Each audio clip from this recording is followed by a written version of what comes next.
নমস্কার, রাধে রাধে, জয় গীতা। আজ আমরা শ্রীমদ্ ভগবত গীতার দ্বিতীয় অধ্যায়ের শ্লোক 2 এটা আমরা আজকে পড়ব। চলুন যাওয়া যাক। শ্রী ভগবান উবাচ কুতস্ত্বা কস্মলমিদম বিষমে সমুপস্থিতম অনার্য দুষ্টম আশ্চর্যম অকীর্তিকরম অর্জুন।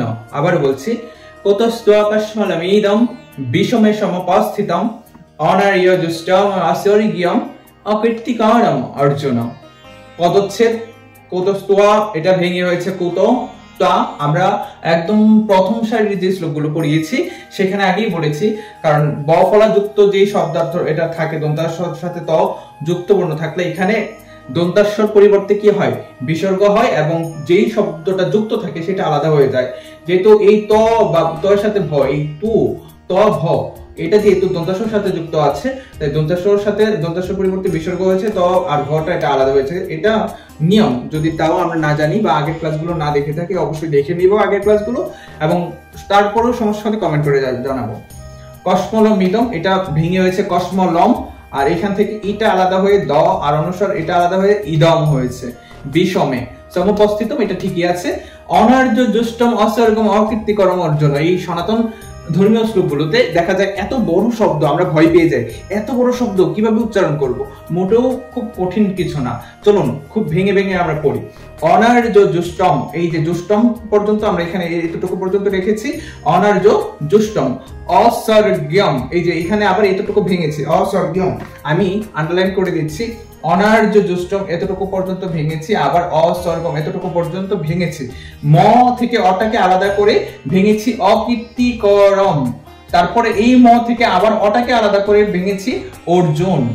এইখানে এই পুরো শব্দটাকে আমরা 4টা শব্দাংশে বিভক্ত করে নিয়েছি খুব সুন্দরভাবে। তাহলে এটা কি হয়েছে, এই যে দেখেন পদচ্ছেদে লিখেছি অনার্য দুষ্টম, এটাকে ভেঙে লিখেছি অহর্গ্যম, এটাকে ভেঙে লিখেছি অকীর্তিকরম, এটাকে ভেঙে লিখেছি অর্জুন। মানে ম থেকে অটা বিলুপ্ত হয়েছে অ উচ্চারণটা, এখানে ম থেকে অটা বিলুপ্ত হয়েছে অসর্গকিরম, এখানে ম থেকে হয়েছে অকীর্তিকরম, এখানের ম থেকে হয়েছে অর্জুন, মানে অটাকে বিলুপ্ত করেছি। আর অবিলুপ্ত হলে ওই ময়ের নিচে হর্ষচিহ্ন হয়ে যায়, যে ময়ের নিচে হর্ষচিহ্ন। আগে আমরা রুলগুলো শিখিয়েছি, নিয়মগুলো একটু কষ্ট করে নিয়মগুলো আমরা দেখে নিব। চলুন আমরা উচ্চারণটা দেখি।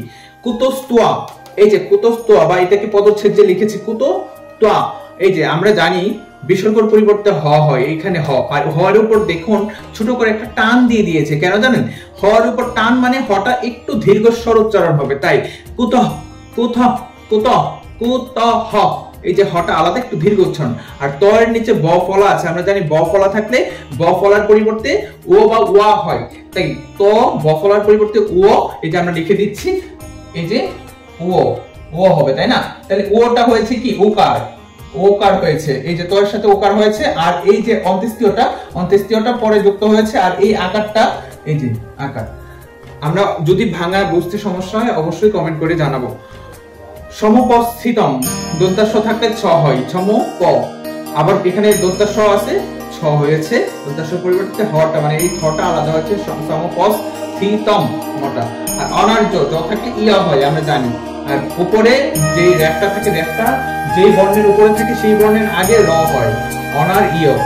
অসর্গ আমরা জানি দন্তাস্ব থাকলে ছ হয়, এই যে ছ, আর ব ফলা আছে মানে উয়া হয়, অফওয়া সুয়া, এই যে ব ফলার উ এটা ছয়ের সাথে যোগ হয়েছে, অসওয়ার গম, রেফটার জন্য অন্তঃস্বর বা ভবিন্দু যাই বলি, গম যখন আছে ইয়া হয় গিয়ম, এই যে ম অস্বর্গীয়ম অস্বর্গীয়ম অস্বর্গীয়ম। আবার উচ্চারণটা করি, কুতস্ত্বা কস্মলম ইদম বিষমে সমুপস্থিতম অনার্য দুষ্টম অস্বর্গীয়ম অকীর্তিকরম অর্জুন। আবার বলছি, কুতস্ত্বা কস্মলম ইদম বিষমে সমুপস্থিতম অনার্য দুষ্টম অস্বর্গীয়ম অকীর্তিকরম অর্জুন। এটা হচ্ছে উচ্চারণ, সঠিক উচ্চারণটা। আমরা তখন এবার শব্দার্থ যাই। অর্জুন মানে এখানে এই অর্জুন বলতে বোঝাচ্ছে, এই যে এই অর্জুন বলতে বোঝাচ্ছে হ্যাঁ অর্জুন। তা এই যে এই তাটা, এটার অর্থ হচ্ছে তোমার, আমরা এই তায়ের অর্থ হচ্ছে তোমার। বিষমে, এই যে বিষমে, বিষমে মানে বিষম স্থলে। ইদম, এই যে ইদম, ইদম মানে হচ্ছে এই। কসমলম, এই যে দেখেন কসমলম, কসমলম মানে অজ্ঞান বা অচেতন বা অজ্ঞান বোঝানো হচ্ছে। কুত, এই যে কুত, প্রথমে আছে কুত, কুত মানে কি কারণে। আপনাদের মনে প্রশ্ন থাকতে পারে, আমরা শব্দার্থগুলো এলোমেলো করে কেন লিখেছি, এলোমেলো করে এই কারণে লিখেছি যেন অনুপাতটা মানে সঠিক হয়। ধরেন দিস ইজ মাই পেন, কি হলো, এটা আমার কলম, ঠিক আছে। আপনি যদি বাংলা করেন দেখা গেছে কি হবে, এটা আমার কলম, দিস ইজ মাই পেন, এটা মিলে গেছে। কিন্তু আপনাকে অনেক সময় অনেক ট্রান্সলেশন দেখা যাবে যেটা আগে অনুবাদ বলে কিন্তু শব্দার্থ মিলে না। তাই আমরা অনুবাদটা মানে যেটা শব্দার্থ মেলানোর জন্য, এই পুরো অনুবাদটা মেলানোর জন্য অর্থগুলোকে এলোমেলো করে লিখেছি। তাই চলুন আবার পড়ি। ইদম মানে হচ্ছে এই, কসমলম অজ্ঞান কুত কি কারণে, সমুপস্থিতম, এই যে এখানে আছে সমুপস্থিতম, এটা হচ্ছে উপস্থিত হলো। ইয়ত মানে কেন না, অনার্যজুষ্টম, এটার অর্থ হচ্ছে শ্রেষ্ঠ পুরুষদের দ্বারা আচরিত নয়, মানে যে কাজটা ওটা করছে এটা শ্রেষ্ঠ পুরুষরা করে না, এটাই বোঝাচ্ছে যে শ্রেষ্ঠ পুরুষদের দ্বারা আচরিত নয়। অসর্গম অকীর্তিকরণ, অসর্গম অকীর্তিকরণ, এই যে অসর্গম অকীর্তিকরণ, এই পুরোটা শব্দের অর্থ হচ্ছে স্বর্গ কীর্তিদায়ক নয়, মানে স্বর্গে উন্নতি হওয়া যায় না এই কাজ দ্বারা। কীর্তিদায়ক নয় মানে বোঝাচ্ছে স্বর্গ লাভ করা যায় না, এটাই বোঝাচ্ছে। তাহলে অনুপাতটা কি বোঝাচ্ছে, হে অর্জুন তোমার বিষম স্থলে মানে এই যুদ্ধ স্থলে, এই এমন সংকট স্থলে এই অজ্ঞান কি কারণে উপস্থিত হলো, মানে এই অচেতন কি কারণে উপস্থিত হলো, কেননা তুমি এখন যা বলছো বা যেটা করছো সেটা শ্রেষ্ঠ পুরুষরা করে না, বা শ্রেষ্ঠ পুরুষদের দ্বারা আচরিত নয়, বা শ্রেষ্ঠ পুরুষদের কর্তব্য নয়। এবং এই কর্তব্য কর্ম দ্বারা, এই তুমি এখন যা করছো এই কর্ম দ্বারা স্বর্গে উন্নীত লাভ করাও যায় না, বা স্বর্গ কীর্তিদায়ক নয়। আশা করি বুঝতে পেরেছি। আমরা অনুবাদটা ডিরেক্টলি বলতে পারতাম, ভেঙে কেন বলছি, কারণ আমি চাচ্ছি না অনুবাদটা আপনারা মুখস্থ করে এটা শিখুন। আপনারা যদি শব্দার্থগুলো বুঝতে পারেন অনুবাদটা আপনি এমনিতেই বুঝে যাবেন। আশা করছি সূত্রটা বুঝে গেছেন। চলুন আমরা ইংলিশে পড়ি। শ্রী ভগবান সেইড মানে শ্রী ভগবান বললেন, Arjun how has this infatuation overtaken you at this odd hour, it is shunned by noble souls, neither will it bring heaven nor fame to you.